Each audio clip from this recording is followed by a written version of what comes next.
Top quality और consistent performance के लिए सिर्फ सिल्वर पंप्स एंड मोटर्स, नाम याद रखना। પોતાની જ પાર્ટીના નેતાઓ સામે છડેચોક બાયો ચડાવનારા ભાજપના નેતા જવાહર ચાવડા છેલ્લા 3 મહિનામાં 6 વખત ઘટસ્ફોટ કરી ચૂક્યા છે। તેમણે ન માત્ર બધી જ ફરિયાદ છેક વડાપ્રધાન મોદીને કરી, પરંતુ વિવિધ જગ્યાએ કરેલી રજૂઆતોના પત્રો સોશિયલ મીડિયા પર જાહેર પણ કરી દીધા છે। જવાહર ચાવડા ફરી લડી લેવાના મૂડમાં। જવાહર ચાવડાનો વધુ એક ધગધગતો પત્ર। જૂની વાતો ઉખેડીને શું જવાહર ચાવડા કરશે કંઈક નવા જૂની? ગુજરાતમાં વડાપ્રધાનની મુલાકાત સમયે જ જૂનાગઢ જિલ્લા ભાજપના પ્રમુખ કિરીટ પટેલની પ્રવૃત્તિ અને જિલ્લા ભાજપ કાર્યાલયના ગેરકાયદેસર બાંધકામ અંગે લેટર બોમ્બ ફોડનાર ભાજપના પૂર્વ પ્રધાન જવાહર ચાવડાએ વધુ એક લેટર બોમ્બ ફોડ્યો છે અને ભાજપના નેતાઓના નામજોગ ભાજપને હટાવવા કામ કર્યાનો આક્ષેપ કરતા ભારે ખળભળાટ મચી છે। જવાહર ચાવડાએ પોતાના પક્ષના જ કેટલાક લોકોએ તેમને હરાવવા પ્રયત્ન કર્યો હોવાનો આક્ષેપ લગાવ્યો। 2017 અને 2019 વિધાનસભા ચૂંટણીમાં પક્ષ વિરોધી પ્રવૃત્તિ કરનારા લોકોને પક્ષના વિવિધ હોદ્દા પરથી દૂર કરવામાં આવે તેવો પત્ર જવાહર ચાવડાએ લખ્યો છે। આ લેટરમાં તેમણે માણાવદરના જેઠા પાનેરાએ 2019ની ચૂંટણીમાં પક્ષ વિરોધી પ્રવૃત્તિ કર્યાના આક્ષેપ કર્યા છે। સાથે જ વંથલીના દિનેશ ખટારિયા, નીતિન ફળદુ અને જૂનાગઢના નિલેશ ધુલેસિયા, કિરીટ પટેલે પણ પક્ષ વિરોધી પ્રવૃત્તિ કર્યા હોવાનો આક્ષેપ કર્યો છે। તો બીજી તરફ જવાહર ચાવડાના પત્ર બાદ બીજેપીના વધુ એક નેતાએ પોતાની હૈયા વરાળ ઠાલવી।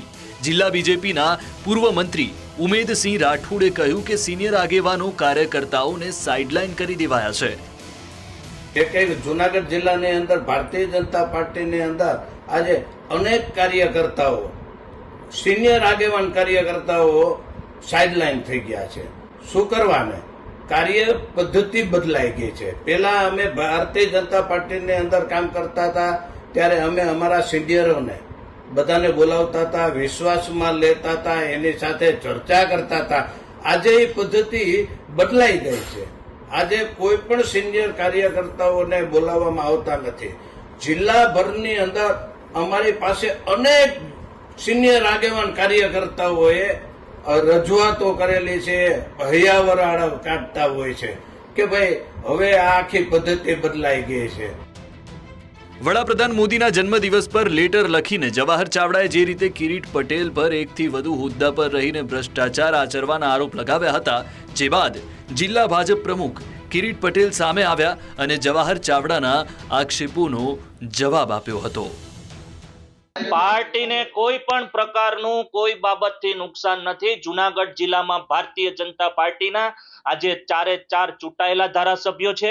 આવનારા દિવસોમાં વિધાનસભાની વિસાવદરની ચૂંટણી આવશે, એ સીટ પણ અમે 35,000 થી વધારે મતોથી જીતશું। માણાવદર વિધાનસભાની ચૂંટણી પણ ગુજરાતના ઇતિહાસમાં પહેલી વાર 31,000 જેટલા મતોથી માણાવદર વિધાનસભામાં પણ ભારતીય જનતા પાર્ટીને લીડ મળી હતી। પાર્ટીનો વ્યાપ દિન પ્રતિદિન વધતો જાય છે। માતાઓ, બહેનો, એમાંય માનનીય વડાપ્રધાનશ્રીએ જ્યારે મહિલા બિલ જે લઈને આવ્યા છે એમાંથી માતાઓ બહેનો પણ મોટા પ્રમાણમાં આજે જૂનાગઢ જિલ્લામાં ભારતીય જનતા પાર્ટીના સદસ્યો બની રહ્યા છે। તો જવાહર ચાવડાએ કિરીટ પટેલ પર બીજેપી કાર્યાલય બિલ્ડિંગ મુદ્દે પણ સવાલ ઉઠાવ્યા હતા। કિરીટ પટેલની આટલી સ્પષ્ટતા બાદ પણ ફરી એકવાર જવાહર ચાવડાએ કિરીટ પટેલ પર પ્રહાર કર્યા હતા। જવાહર ચાવડાએ સોશિયલ મીડિયામાં પોસ્ટ કરી કિરીટ પટેલ સામે લેટર બોમ્બ ફેંક્યો। તેમણે લખ્યું કે કિરીટ પટેલે ઇમ્પેક્ટ ફી ભરવા અંગે પોતાની ભૂલ સ્વીકારી છે। વધુમાં તેમણે લેટરમાં લખ્યું કે વ્યક્તિગત રીતે કરેલી ભૂલને પાર્ટી પર થોપવાની વાત યોગ્ય નથી। ત્યારે આ સમગ્ર મામલે જૂનાગઢના પ્રભારી રાઘવજી પટેલને બીજેપીના આંતરિક જૂથવાદની કંઈ ખબર જ નથી।